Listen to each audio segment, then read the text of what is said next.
Welcome to Cada Lunch and Learn. Hello, everybody. We have two speakers today, Dan and Sarah, as you see. Hello.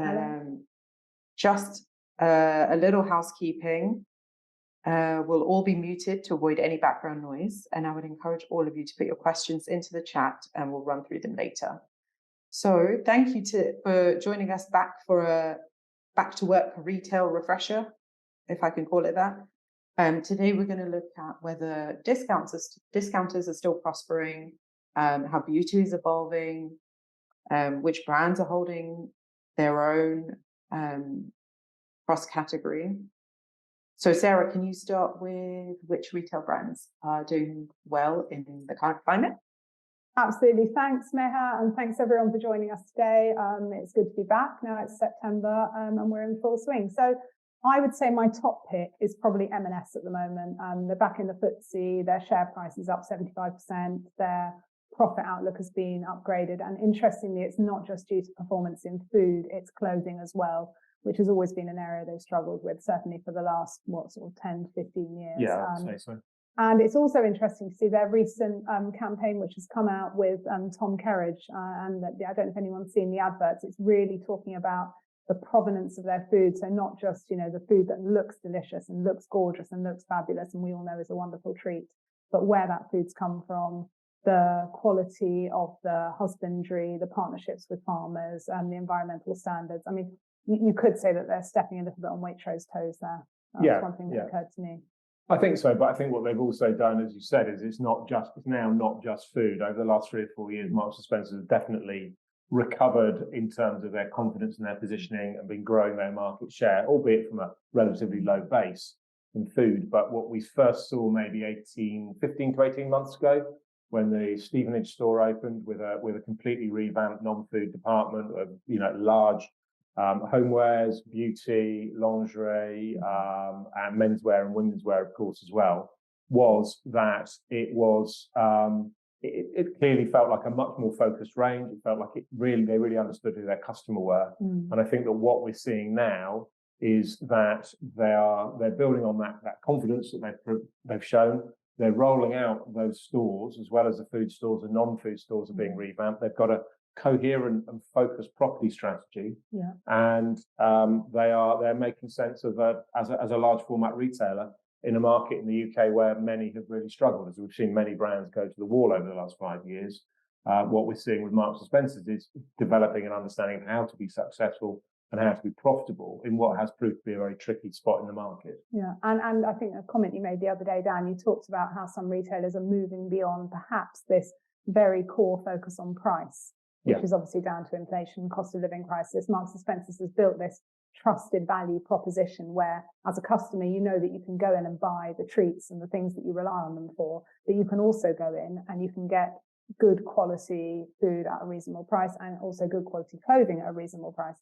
And so perhaps it's interesting if we move on to look at, I think you mentioned Asda the other day, Dan, you said it's interesting to see that they are showing a lot of their products that are winning against, you might think more premium competitors in taste tests. So Good Housekeeping taste tests, for example, you can buy the snacks and the crisps and the puddings, and they're as good as the Harrods equivalent or the M&S equivalent or the Fortnum's equivalent. I think I mean it's I feel I don't think it's tongue in cheek. They're doing it seriously, and they've obviously got the results of these tests to back up that. But I'm not sure myself, but then I haven't conducted the test. But what I do think is interesting is that sort of positioning, which is about quality and enjoyment of the product, I don't think we would have seen that 6 months ago in a campaign, or the Tom Kerridge campaign you talked about with M&S, because the market has been so focused on price and the cost of living that it's interesting now to see retailers beginning to talk about other messages again in public rather than just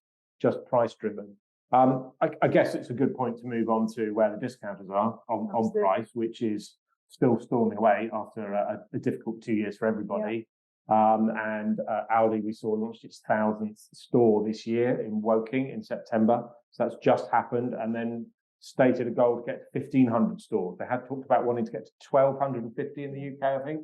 But now Giles Hurley, the CEO, has said it's going to be 1,500. So they are clearly, continuing to be confident, continuing to expand. And I believe are clearly confident that they have won more customers over the last 2 years during this, when everyone's income has been under pressure. In much of the way that we saw Lidl and Aldi grow 15 years ago during the financial crash. But what it's been moderated, I guess, to some degree. One, that they're much more established now, but two, also the other supermarkets were prepared for this because they'd seen that play before. So they didn't have clear blue water on price in the way that they would have done. Yeah, and of course the limiting factor in terms of Aldi's growth, Lidl's growth is, can they get the sites that suit them? And we were talking about whether the Wilko sites that become available are going to be suitable, and they might work in London, in more urban locations, in major cities where parking isn't such a core requirement. But there is still going to be that challenge where, you know, for the business model to work, for the average Aldi or Lidl customer who wants to drive in their car and do a trolley shop, parking is going to be the main challenge, I think, to that growth rather than anything else, because as you say, demand is there and customers, once they try it, they want to go back. Yeah, absolutely. But and I think there's a challenge because most of that estate, the vast majority of those discounted estates are predicated on driving, are predicated on car parks. What we have seen, we've seen B&M take some of those Wilko sites, which are going to be vacant.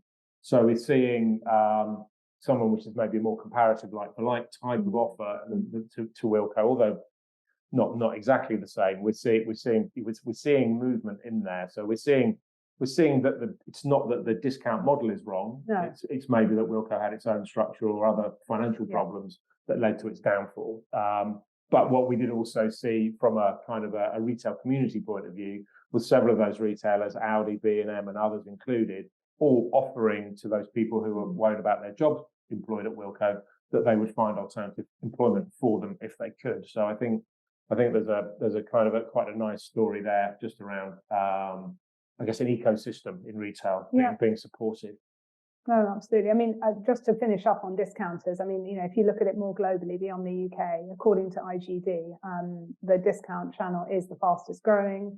It's going to continue to grow. It's going to lead in 9 of Europe's 21 leading countries by 2032 if their predictions bear out. That's obviously not going to be the case in the UK because Tesco is the biggest.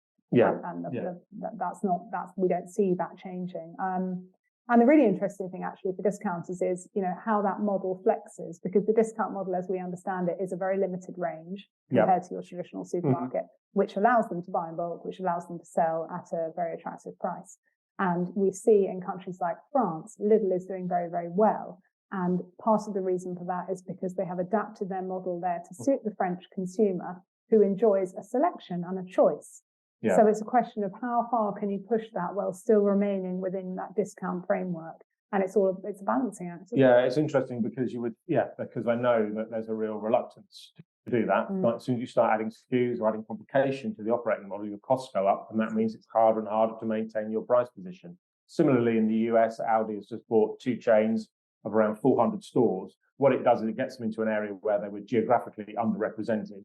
So we can understand that. But those stores are 2 to 3 times the size of a typical Aldi store in the US. So what we expect is that actually they will either try and sublet some of that space or simply mothball it, because we don't think that Aldi will suddenly want to trade a more complex model just because they own the space. I think it's just about buying that catchment, buying that access to those customers. So do you think we've covered off grocery? I think we've very covered off grocery. Let's move on. Shall we have a look? It's quite interesting to move from grocery to bakery. 2 players here in the UK doing very well at both ends of the spectrum. So Greggs and Gales. Gales opening in, I think it's the Strand has opened recently in central London, also in the home counties, in Hertfordshire, and then in South London, in Golders Green, in Cheshire. And the first drive-through is apparently going to be in Weybridge in an old Café Rouge that's been repurposed. So that'll be really interesting to see how that menu adapts, perhaps more towards hot food and more towards coffees and that kind of more takeaway. People think of when they think of drive-through, rather than, you know, getting your sourdough through the hatch. Absolutely. And I think we talked about drive-throughs earlier this year. Greggs had stated they wanted to open up to 10 to kind of really look for proof of concept. Gales, yes. Greggs will come on to in a second. Gales wanted to open 10, so it's interesting to see they've got one. We do also know that from a property point of view, there is a lot of competition for drive-through sites, and there are not a huge number available. And there are also complications, again, which we mentioned before, so I won't dwell on it, which is that change of use to a drive-through is not as straightforward in some local authority areas as in others. So it's not that easy to get hold of them. So I'm not sure how big a format it's going to be in the long term in the UK. Obviously, there are some, McDonald's, KFC, the other, even Costa, who are doing very well with it, but I don't think it's going to be as mass as it has in other countries. No, I mean, we're not fundamentally perhaps as geared up towards being a driving culture, certainly not in the busier parts of the country as the US is. And there's also the US and North American brands like Popeyes Louisiana Kitchen, the Chicken People, and Tim Hortons, Canadian brand. They're coming here as well and looking for those sites. So there is going to be a lot of competition. But yeah, we started talking about bakery and we've gone into drive-through by way of Gales' first drive-through. And the other bakery that we're really interested in always is Greggs. So completely different market position, obviously, to Gales, and just knows its business, knows its customer really, really well. It's firing on all cylinders, is opening in travel hubs, on high streets. There seems to be, no end of demand for Greggs when they open. I think you say when you go through Liverpool Street, you always notice they've got a queue when you go through the station. They're also opening in partnership with Primark. They're doing cafes with them in store to give people a bit of an opportunity to dwell. Just really interesting to see that price point and that product is hitting the mark. I was mentioning to you the other day the article on Pret in the FT, which talked about people's willingness to pay for Pret perhaps being impacted by comparing with Greggs and saying, well, actually, I'll give Greggs a try now that Pret prices are getting to. Well, I think it's an interesting case study because Pret, on the face of it, Pret are doing well in comparison with 3 years ago when they were doing very badly at the start of the pandemic. Their property strategy had been focused on central London, on high foot traffic, high density areas where there are a lot of office workers, which obviously left them very exposed to the challenges. What they have managed to do is, pivot well to an out of London strategy. They've done quite a lot of work on price, which has been well received and badly received, depending on which end of the telescope you look at it from. They have recently been, there was a story in the media, which I can't remember where, in the last week, where they're saying that their prices have risen faster than almost any other brand, high street brand from a food point of view. But in part, I wonder if that's because of their loyalty card. The loyalty card was launched as a coffee loyalty offer, which was effectively unlimited hot drinks for a fixed monthly price when things started reopening after the pandemic, has now been extended to offer a 20% discount to whatever you buy in Pret. So I do wonder if some of that is, and I think that's a smart play because effectively it's showing a real financial benefit for those people who sign up to it, although there is a monthly charge for it. It's not free like the Tesco Club Card is, but a bit like the Club Card, it's offering a real and meaningful difference between the list price for an ordinary customer and a card holder. Now, that may be why we've seen price inflation in Pret, in the sense that in part they need to fund that discount by raising the base price of some of their products. So we'll see what they're doing, but they are returning to a much more positive financial position.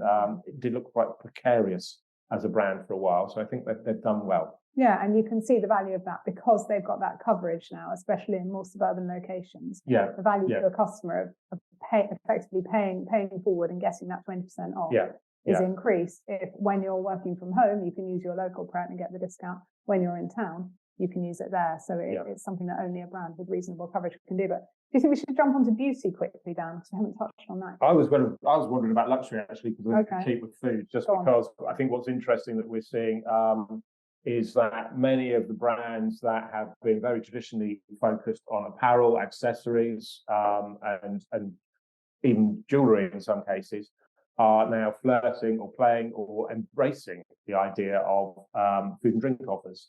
So we've seen the Prada Cafe launch in Harrods in the last year. We've seen a Dior Monsieur restaurant open their Paris flagship. Gucci have opened a restaurant in Beverly Hills. There's a Louis Vuitton lounge now at Doha Airport, which you can dine in, you can relax in, you can rest in.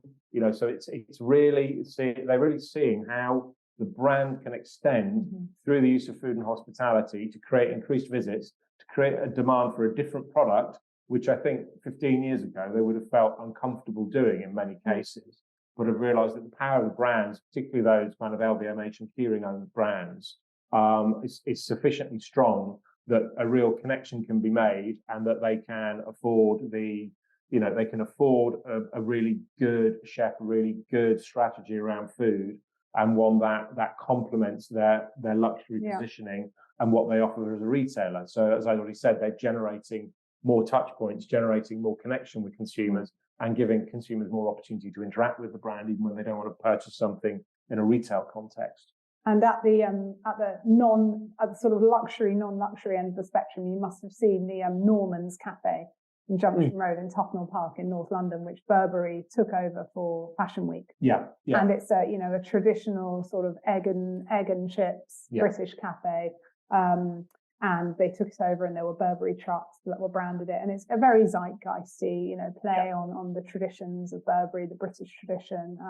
So quite playful, rather than necessarily going for that more rarefied.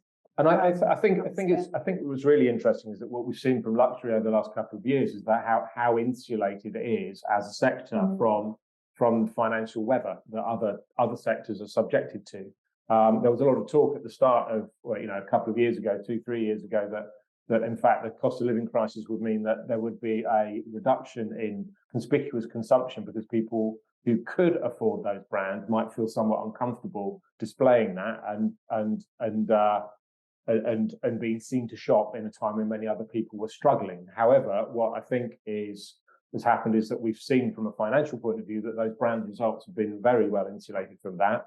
And that the sales continue to rise and brands continue to expand confidently. What we have seen though is a slight shift towards quieter luxury brands like Loro Piana and Jill Sander, where the brands are not shouting about their position, where the products that they sell are not covered in logos or even a discrete logo. So you're not necessarily signaling the power of that purchase unless you're with people who know what you're wearing by cut, by color, by collection. Yeah, with a certain sort of customer, that's probably true. I think it was also really interesting to learn that Flannels, Mike Ashley's luxury fashion brand, is opening in Burnley, Blackburn, Bolton, Cork. So it's opening in destinations where you wouldn't necessarily say there's an obvious luxury demographic. No, but there's clearly enough. There's clearly enough. They clearly know their customer well enough to know that there's enough people within the sort of obvious ambit of those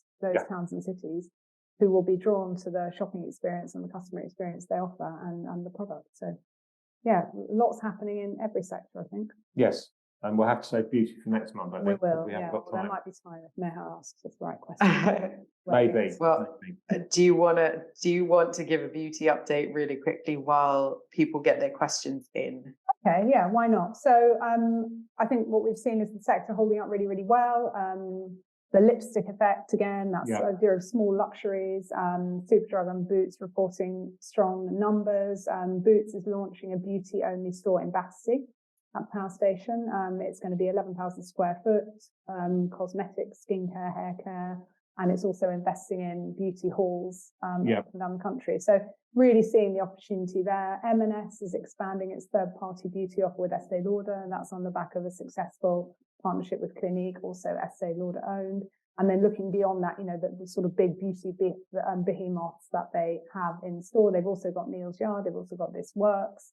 So the slightly smaller brands, they've got nearly 50, I think, third-party labels. So really making themselves into a beauty destination. Even if you didn't go there for anything else, you could go in and you can get some advice, and you've got a full range of products. And what we're also seeing with the sector is, that it's becoming increasingly important as a sub area within grocery. Just kind of circle round to where we started off. Health, wellness, beauty are seen as categories that are ripe for growth in grocery. There's some great own brand work around the world in different grocers, but what we're seeing is that there's a real opportunity to tie healthy eating with other healthy behaviours for grocers. So encouraging supplements, encouraging fresh fruit and vegetables, using that for looking also targeting different sectors by age. So from kids to adults to seniors. what are the different life cycle points, and where are the different areas in which health and wellness can combine, and where wellness overlaps with beauty, how that can work. So I think as a sector, we're going to see a lot of growth there. And we also know that from a department store position, where they're probably more advanced, is that they are than grocers. I mean, what we are also seeing is that there's an understanding that there is a blurring of the lines between those three elements. So food, where you eat well, wellness, where you can also offer treatments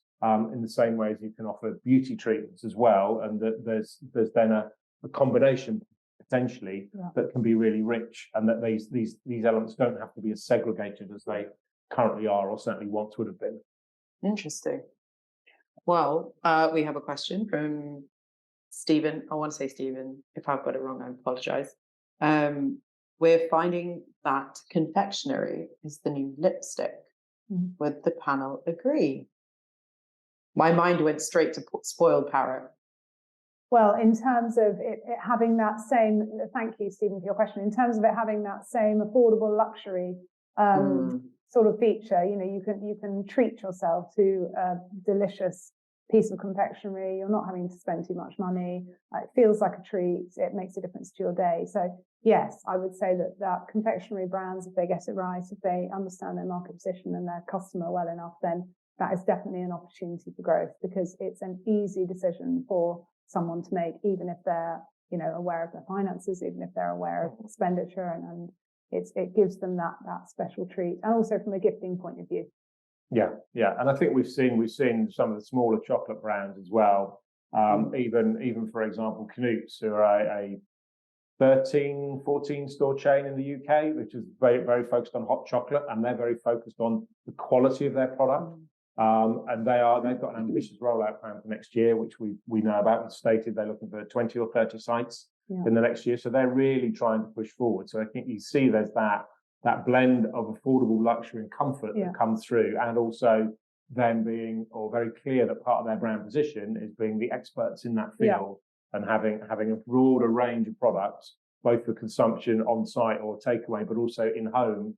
The range of chocolate flakes that you can take home to make your own hot chocolate with seems like a very strong position, and they seem to be very confident that they're able to do this. And Hotel Chocolat similarly. And Stephen agrees with that. He just said Hotel Chocolat and Thornton's are lying currently. Yeah, Hotel Chocolat. I think they've got a new concept store in Leeds and one in Glasgow. They're Velvetizer Cafe within the store, really trying to encourage people to sit down to enjoy a moment, to treat themselves to something. I think it's nice. That's great. All right, one more question. I think we have time for two more, if anyone has one. Who's doing well cross category? I don't know if you covered any of that. Yeah, we've got a couple of examples. I mean, John Lewis is expanding its fashion offer. So a bit like Marks & Spencer, which is also getting third-party brands on board. They've got 20 new brands. They're adding Nobody's Child, Rag & Bone, going online and in selected stores. So they're building on the last year. They were up, I think, 13% for fashion. Lululemon, the athleisure fitness brand, strong sales, revenue growth. And their net revenue rose 11% in North America, 52% internationally. So a couple of examples there. Primark has just opened its first new store in 2 years in Salisbury. So that's going to be, it is rather 30,000 square foot. They've invested 6 million. And it used to be a BHS, interestingly. So they've taken a really big space. It used to be a department store, home to lots and lots of different brands, and turning it over completely to fashion. And they're saying this is part of their commitment to reinvigorate the high street and to get people back to high streets. And as we know, Primark's one of those stores that always has a queue outside it when it opens. So there's always that buzz about it opening. It's got that wide appeal. But not quite cross-category, but I think interestingly, because Sarah's talking about John Lewis acting as a brand aggregator, bringing new brand partners in, and also at the top of the discussion, Marks & Spencer's in their beauty area, really connecting with new beauty brands. Next, who are obviously have been kind of one of the pioneers of this, as they realise that their access through their what was directory and then their online sales, their access to customers meant that they had something of real value to third-party brands, and that they could attract and sell those brands in. That they are now they're continuing to do that. They're continuing to buy or partner with brands and expand that kind of their stable that they work with. But on an own brand level, what we also have seen is that they have quietly moved part of their design function from Leicester, where they have been defiantly in Leicestershire for a long time, to London. So there's something that Next have realised about needing to keep their product relevant to a newer audience, or be more aware firsthand for their design team what is happening with other brands in their stores. So I think there's something interesting there that they for a long time felt they could succeed and had from an out of London base, but have now taken on a new space right in the heart of the West End, which indicates something to me. I don't know what yet, but I assume a reinvigoration of their core label provision, and maybe that's something to do with Marks and Spencer's getting their mojo back. I don't know. Well, they've also one of our colleagues mentioned this morning about the Gap, the JV with Gap. So they sell Gap clothes online, but they've also now got some Gap shop-in-shops, effectively one in Oxford Street, and some more coming. Which struck me as an interesting play, because the problem with Gap, perhaps in the UK, was perhaps it lost its mojo, perhaps it lost its direction a little bit. But when I personally heard there was a Gap shop-in-shop, I found that quite exciting, and I'd like to go and visit. It's a brand that I think I've missed without really realising it. So they've obviously got they've got their ear to the ground in terms of what consumers are looking for and what they want. Well, absolutely, if they're doing something, then everyone should have a look. And the other thing about Next is their omni-channel is excellent. So I can't remember what 80%, isn't it? 80% of the returns are performed in store. So they're very good at getting their customers to come back to their store, where you might well pick something else up while you're there. And that's probably partly to do with coverage and their site strategy, because they've obviously got a huge number of stores compared to others, but it's something that a lot of other brands are currently struggling with. Even H&M, who have got at least as many stores as Next in the UK, but they're trying to work out how to deal with the cost and the logistics around returns without really annoying your customers by charging them. Wow. This topic has a lot of info. It's really good. Okay. If there are, I don't think there's any more questions. Thank you, everybody. Thank you, Dan and Sarah. Thank you, everyone, for coming back to our webinars. We had a great time. I'm sure Dan and Sarah did. I think this topic has legs. It has more that you could talk about, I reckon. If you want us to do this more than every 6 months, I guess, I think it might be a nice thing. Let us know.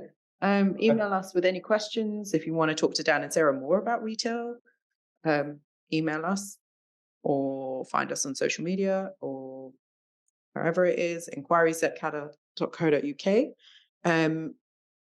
The webinar will be out on YouTube. I will share the link. We'll also have it as a podcast on Spotify, Amazon, and Podbean.